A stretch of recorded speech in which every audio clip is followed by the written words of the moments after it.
Hello दोस्तों, मैं हूँ कृति सिंह और आप देख रहे हैं मेरा YouTube channel law easy notes. दोस्तों, आज हम बात करेंगे हिंदू अप्राप्तवयता संरक्षता अधिनियम 1956 की। दोस्तों, इसको हिंदू आवश्यकता संरक्षता अधिनियम 1956 भी कहते हैं। दोस्तों, इसमें जितनी भी इम्पोर्टेंट धाराएं और जितने भी इम्पोर्टेंट टॉपिक हैं वो हम सब आज क्लियर करेंगे। दोस्तों, हिंदू आवश्यकता संरक्षता अधिनियम 1956 का अधिनियम संख्या 32 है और यह 25 अगस्त 1956 को लागू हुआ था। दोस्तों, ये अधिनियम संख्या और ये कब लागू हुआ था, ये दोनों क्वेश्चन ऑब्जेक्टिव क्वेश्चन में पूछे जाते हैं। दोस्तों, इसकी धारा 1 में इसके नाम के बारे में बताया गया है और धारा 2 में इसके अधिनियम के अनुपूरक के बारे में बताया गया है। दोस्तों, अनुपूरक का मतलब होता है कि किसी भी चीज़ में कोई पार्ट जोड़ा गया हो और इसकी धारा 3 में अधिनियम का लागू होना बताया गया है। दोस्तों, हिंदू आवश्यकता संरक्षता अधिनियम 1956 की धारा 4 में परिभाषाओं के बारे में बताया गया है, जिसकी धारा 4 के पार्ट का में अप्राप्त व्यय के बारे में बताया गया है। अप्राप्त व्यय वह होता है जो 18 वर्ष की आयु से कम होता है, उसको जिसको अवयस्क कहते हैं।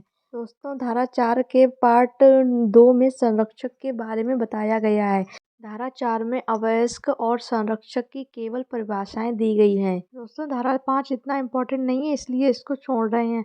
अब बात करते हैं धारा 6 की। धारा 6 में हिंदू अप्राप्त व्यय के नैसर्गिक संरक्षक के बारे में बताया गया है, यानी कि हिंदू अवयस्क के प्राकृतिक संरक्षक के बारे में बताया गया है। इस धारा 6 के पार्ट 1 में बताया गया है कि कोई लड़का या कोई लड़की जो अविवाहित है और अवयस्क है, उसकी प्राकृतिक संरक्षक पहले पिता होंगे और पिता के बाद उसकी माता होंगी।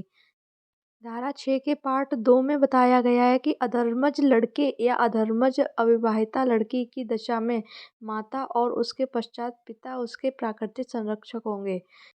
धारा 6 के पार्ट 3 में बताया गया है कि जो विवाहित लड़की होती है उसका प्राकृतिक संरक्षक उसका पति होता है।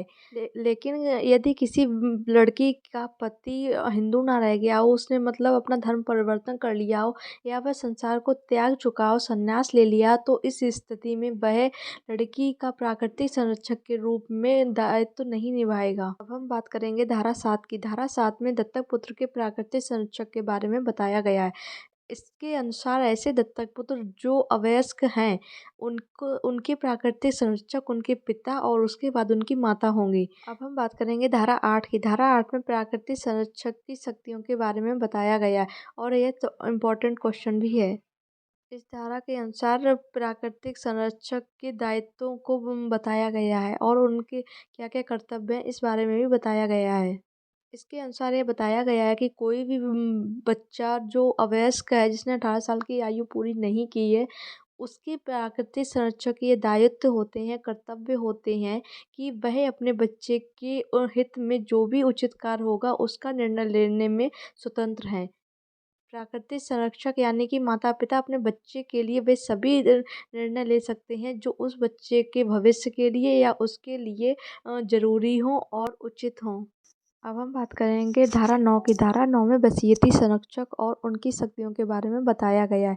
दोस्तों, इसके अनुसार वसीयती संरक्षक वे होते हैं जो माता पिता या जो प्राकृतिक संरक्षक अपनी इच्छा से अपने बच्चे की कस्टडी या बच्चे की संरक्षा किसी दूसरे व्यक्ति को देते हैं। अब हम बात करेंगे धारा 10 की। धारा 10 में संपत्ति के संरक्षक के तौर पर कार्य करने के लिए अवयस्क की असमर्थता के बारे में बताया गया है।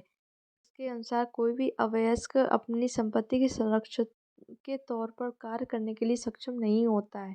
अब हम बात करेंगे धारा 11 की। इस धारा में बताया गया है कि वस्तुतः संरक्षक अप्राप्त व्यय की संपत्ति के बारे में समव्यवहार नहीं करेगा, यानी कि इस अधिनियम के प्रारंभ होने के पश्चात कोई भी व्यक्ति केवल इस आधार पर कि वह अवयस्क का वस्तुतः संरक्षक है, उस हिंदू अवयस्क की संपत्ति का व्ययन या समव्यवहार करने का अधिकार ना होगा। अब हम बात करेंगे धारा 12 की। धारा 12 में न्यायालय द्वारा नियुक्त संरक्षक के बारे में बताया गया है।